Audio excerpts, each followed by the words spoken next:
আরজিকরের ধর্ষণ এবং খুনের ঘটনায় যখন উত্তাল একেবারে গোটা রাজ্য, যখন ন্যায় বিচারের দাবিতে সোচ্চার সাধারণ মানুষ থেকে শুরু করে জুনিয়র চিকিৎসকরা আন্দোলন চালিয়ে যাচ্ছেন দিনের পর দিন, যেখানে মুখ্যমন্ত্রী মমতা ব্যানার্জি তিনি অপরাধীর ফাঁসির দাবি তুলছেন, এমনকি বিধানসভায় কড়া আইন আনতে চলেছেন এই ধর্ষণ রোধে।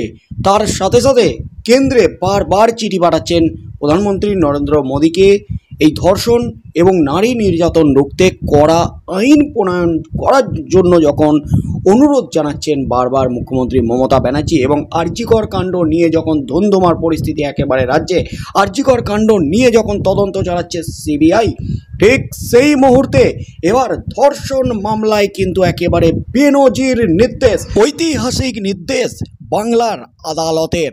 এই মুহূর্তের সবচেয়ে বড় খবর, ধর্ষণ মামলায় ঐতিহাসিক নির্দেশ দিয়ে গোটা দেশকে পথ দেখালো বাংলার আদালত, বাংলার বিচারকরা। আরজিকরে ধর্ষণ এবং খুনের ঘটনার তদন্ত কিন্তু চালাচ্ছে সিবিআই, আর এই মামলা চলছে একদিকে যেমন কলকাতা হাইকোর্টে, অন্যদিকে সুপ্রিম কোর্টে চলছে এই মামলা। সুপ্রিম কোর্টের প্রধান বিচারপতি রাজ্যের ভূমিকায়, রাজ্য পুলিশের ভূমিকায় চরম ক্ষুব্ধ, চরম ভর্ৎসনা করেছেন। তার মধ্যেই কিন্তু বাংলার আদালতে ঐতিহাসিক রায়দান, বড় সাজা ঘোষণা করলেন বিচারকরা। দীর্ঘদিন ধরে চলছিল এই মামলা, আর সেই মামলাতেই কিন্তু বড় সাজা ঘোষণা করে নজির সৃষ্টি করলো বাংলার আদালত বিচারকরা। এই মুহূর্তের সবচেয়ে বড় খবর, এবার কিন্তু আশায় বুক বাঁধছেন নির্যাতিতা মহিলা চিকিৎসক তিলোত্তমার বাবা এবং মা, তার পরিবার, গোটা রাজ্যবাসী, জুনিয়র চিকিৎসকরা যারা আন্দোলন চালাচ্ছেন। ময়নাগুড়ির এক নাবালিকাকে ধর্ষণের ঘটনায় অভিযুক্তকে 25 বছর কারাদণ্ডের নির্দেশ জলপাইগুড়ি জেলা পক্সো আদালতের। এই নির্দেশ দেন জলপাইগুড়ি পক্সো আদালতের বিচারক ইন্দুবর ত্রিপাঠী। একই সঙ্গে তিনি 50,000 টাকা জরিমানাও করেছেন, অনাদায়ে আরও 1 বছরের জেল। জানা গেছে 2020 সালের ডিসেম্বর মাসে ওই নাবালিকা তার ভাই ও অন্যান্য বন্ধুদের নিয়ে স্থানীয় একটি চা বাগানে চা গাছের ফুল তুলতে যায়। সেই সময়ই তাকে ধাওয়া করেছিল অভিযুক্ত যুবক। কিছুক্ষণের মধ্যেই মালিক এসেছে বলে চিৎকার করতে থাকে অভিযুক্ত যুবক।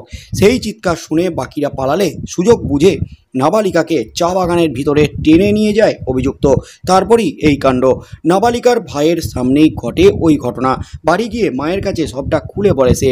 খবর পেয়ে চা বাগানে এসে নাবালিকার খোঁজ শুরু হতেই দেখা যায় তখন চা বাগান থেকে পালাচ্ছে অভিযুক্ত। কিছুক্ষণের মধ্যে বাগানের ভিতর থেকেই মেয়েকে অচৈতন্য অবস্থায় উদ্ধার করে মা। আহত অবস্থায় তাকে ময়নাগুড়ি হাসপাতালে নিয়ে গেলে চিকিৎসকরা জানায় ধর্ষণের কথা। সেখান থেকে পাঠিয়ে দেয় জলপাইগুড়ি হাসপাতালে। চিকিৎসাধীন অবস্থায় মেয়েটি তার দিদিমার কাছে সব খুলে বলে। পরিবারের পক্ষ থেকে লিখিত অভিযোগ দায়ের করা হয়। গ্রেপ্তার হয় 25 বছরের ওই যুবক। তারপর থেকে চলছিল এই মামলা। অবশেষে হলো বড় রায়দান আদালতে। সরকার পক্ষের আইনজীবী দেবাশিস দত্ত বলেন, অভিযুক্তের 25 বছরের কারাদণ্ডের নির্দেশ দেওয়া হয়েছে। একই সঙ্গে বিচারক এই নাবালিকা ও তার পরিবারকে 4 লক্ষ টাকা দেওয়ার জন্য জেলা লিগ্যাল সার্ভিস অথরিটিকে নির্দেশ দিয়েছেন। এই মামলায় মোট 8 জনের সাক্ষ্য গ্রহণ করা হয়। সমস্ত কিছু খতিয়ে দেখে এদিন বিচার অভিযুক্তকে দোষী সাব্যস্ত করে এই সাজা শুনিয়েছেন। এই রায়ে খুশি নির্যাতিতার পরিবার। অন্যদিকে আসামি পক্ষের আইনজীবী অভিনন্দন চৌধুরী জানাচ্ছেন, এই রায়ের বিরোধিতা করে তারা উচ্চ আদালতের দ্বারস্থ হচ্ছেন, অর্থাৎ এই রায়ের বিরোধিতা করে হাইকোর্টের দ্বারস্থ হতে চলেছে। তার মধ্যেই কিন্তু এবার পথ দেখালো আদালত, জলপাইগুড়ির আদালত, জলপাইগুড়ি জেলা পক্সো আদালত। এখানে কিন্তু ধর্ষণের ঘটনায় একেবারে 25 বছরের কারাদণ্ডের নির্দেশ দিয়েছে। 25 বছরের যুবকের এই অভিযোগ 25 বছরের যুবকের বিরুদ্ধে উঠেছিল, এবং 2020 সালের পর থেকে চলছিল এই মামলা। আর আরজিকর কাণ্ড নিয়ে ন্যায় বিচারের দাবিতে যখন উত্তাল গোটা রাজ্য থেকে গোটা দেশ, ঠিক সেই মুহূর্তেই কিন্তু এবার বড় রায়দান করলো জলপাইগুড়ি জেলা পক্সো আদালত।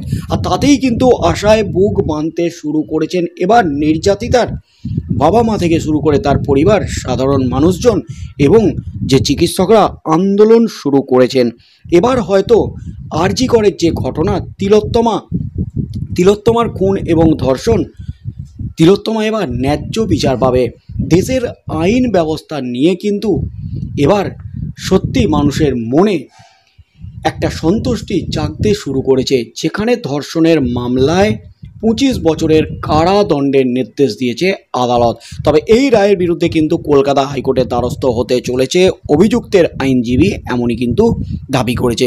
তবে কলকাতা হাইকোর্টে গেলেও কিন্তু এই যে দাবি, এই রায়ের বিরুদ্ধে যে দাবি, সেটা কতটা ধোপে টেকে, কারণ সমস্ত প্রমাণ কিন্তু তাদের হাতে আছে। তাই কলকাতা হাইকোর্টে এই মামলা উঠলে কি হতে চলেছে সেদিকেই চোখ থাকবে গোটা রাজ্যের।